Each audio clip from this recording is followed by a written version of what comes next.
এই জীবন আল্লাহ পাকের দেওয়া এক অমূল্য নিয়ামত।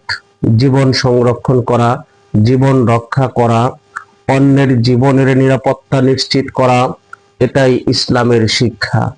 আল্লাহ রাব্বুল আলামিন বলেন, যে ব্যক্তি কোনো প্রাণীকে অন্যায়ভাবে হত্যা করলো, সে যেন সমগ্র মানব জাতিকে হত্যা করলো, নাউজুবিল্লাহ।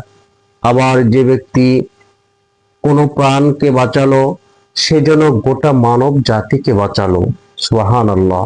সূরা মায়েদা আয়াত ৩২। তাই আসো, জীবন নষ্ট করো না, এই জীবন রক্ষা করো। আত্মহত্যা নয়, আল্লাহর উপর ভরসা করো। নিজের জীবন হেফাজত করো, অন্যের জীবনের নিরাপত্তা নিশ্চিত করো। ধন্যবাদ। এই জীবন আল্লাহ পাকের দেওয়া এক অমূল্য নিয়ামত। জীবন সংরক্ষণ করা, জীবন রক্ষা করা, অন্যের জীবনের নিরাপত্তা নিশ্চিত করা, এটাই ইসলামের শিক্ষা।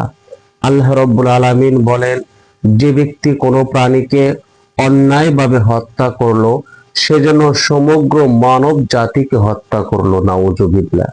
আবার যে ব্যক্তি কোনো প্রাণকে বাঁচালো, সে যেন গোটা মানব জাতিকে বাঁচালো, সুবহানাল্লাহ।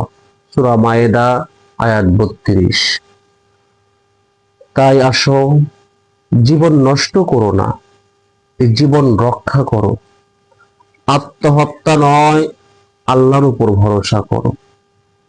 নিজের জীবন হেফাজত করো, অন্যের জীবনের নিরাপত্তা নিশ্চিত করো। ধন্যবাদ।